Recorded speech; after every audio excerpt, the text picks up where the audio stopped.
आज तक ने इस मामले में सुशांत के ममेरे भाई अनुज से बातचीत की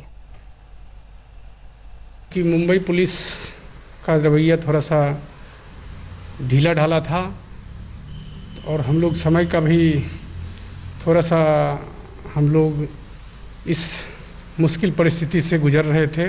उसके बाद जब थोड़ा बहुत हम लोग अब ठीक हुए हैं तो एफआईआर दर्ज कराई गई है। हमारे फूफा जी श्री के सिंह के द्वारा कराई गई है। ये बातें सच्ची हैं।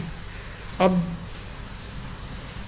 थोड़ा न्याय चूँकि राजीव नगर में हुआ है, चूँकि हम लोग राजीव नगर पटना के हैं, तो राजीव नगर में ये घटना थाना में ये की गई है एफआईआर, और हम लोग न्याय चाहते हैं, बस कुछ नहीं चाहते हैं। हम लोग उसका जो हो उसका न्याय मिल जाए, हम लोग बस सब वही चाहते हैं और हम लोग यही कामना करते हैं कि जस्टिस मिल जाए, बस यही हम लोगों का। आप लोगों को लगता है कि मुंबई पुलिस जिस दिशा में जांच कर रही है वो सही दिशा है या काफ़ी लंबा खींच रही है, काफ़ी मामला को लंबे खींच के इधर से उधर हो रहा है, लेकिन पुलिस अपना काम कर रही है। हम लोगों को तो विश्वास रखना पड़ेगा। मुस्तफा शेख हमारे संवाददाता इस वक्त तमाम जानकारी के साथ हमारे साथ मुंबई से जुड़ गए हैं। सुजीत झा हमारे संवाददाता इस वक्त पटना से हमारे साथ जुड़ गए हैं। सबसे पहले मुस्तफा का रुख करेंगे। मुस्तफा, इस वक्त मुंबई पुलिस की जांच का स्टेटस क्या है, कहां तक ये जांच पहुंची है? और पहले भी रिया चक्रवर्ती से पूछताछ की जा चुकी है, लेकिन अब इस नई एफआईआर के बाद क्या नए सिरे से पूछताछ की जाएगी?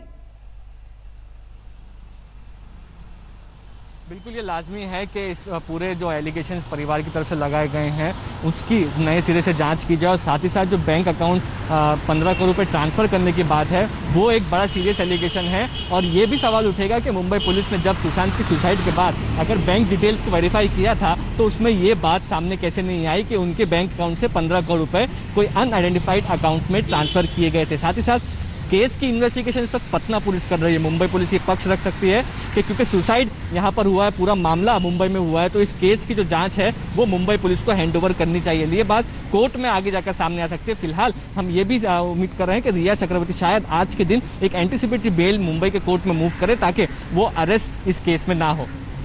बिल्कुल, सुजीत झा हमारे संवाददाता इस वक्त पटना से हमारे साथ जुड़ गए हैं। सुजीत, जिस तरीके से अब ये एफआईआर सामने आई है, इसमें जो तमाम बातें कही गई हैं, अगर वो सच साबित होती हैं और उसके मुतालिक सबूत मिलते हैं तो रिया पर अबेटमेंट टू सुसाइड का मामला बनता है और उनकी गिरफ्तारी भी हो सकती है। लेकिन जिस तरीके से अब पटना पुलिस को जांच सौंप दी गई है, ऐसे में नए सिरे से जांच की जाएगी या फिर जो मुंबई पुलिस की अभी तक की फाइंडिंग्स है उसे आगे बढ़ाया जाएगा? क्या बातें सामने आ रही हैं? देखिए नेहा, ये इस केस में पहला एफआईआर दर्ज किया गया है और वो भी पटना पुलिस में दर्ज किया है, तो निश्चित तौर पर जो रिया चक्रवर्ती के खिलाफ जो आरोप हैं उसकी जांच पटना पुलिस करेगी। मुंबई पुलिस जो जांच कर रही थी आत्महत्या को लेकर, क्या सर्कमस्टांसेस थे उसको लेकर कर रही थी और लोगों से पूछताछ कर रही थी, जो भी लोग जुड़े हुए थे सुशांत राजपूत से, तो वो अलग जांच है। लेकिन ये जांच जो है पहला एफआईआर है, इसलिए पटना पुलिस इसकी जांच कर रही है। और निशांत सिंह जो कि राजीव नगर के एसएचओ हैं, उनके नेतृत्व में 4 लोगों का दल मुंबई में है और वो जांच करेगा। हमारी बातचीत पटना के एसएसपी उपेंद्र शर्मा से भी हुई। उन्होंने बताया कि टीम मुंबई में है और वो सारी चीज़ की जांच करेगी, जहां सुशांत रहते थे, जहां उन्होंने आत्महत्या की या जो भी हुआ, जो घटनाएं हुई हैं उस सारे घटना स्थल का दौरा करेगी और पूछताछ भी करेगी। तो निश्चित तौर पर ये एक अलग मामला बनता है और पटना पुलिस ही इसकी जांच करेगी। ठीक है, सबसे बड़ी बात क्या है कि मुस्तफा शेख भी हमारे साथ लगातार बने हुए हैं, लेकिन सुशांत सिंह राजपूत मौत मामले में हमने सुशांत के चचेरे भाई और विधायक नीरज सिंह बबलू से बात की। हमारा पहला सवाल उनसे ये था कि आखिर सुशांत के परिवार को एफआईआर दर्ज कराने में इतना वक्त क्यों लगा?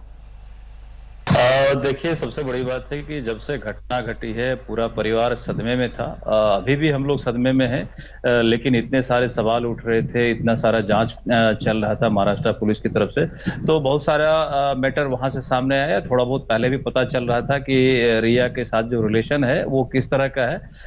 जब थोड़ा सा कूल हुए हैं हमारे चाचा, तो उनके द्वारा एफआईआर दर्ज किया गया है कि उसने बहुत पहले से इस सब तरह का काम कर रहा था फ्रॉड का, उसका अकाउंट से बहुत सारा पैसा ट्रांसफर किया है, कई तरह का कंपनी बना करके उसने पैसा ट्रांसफर करने का काम किया है।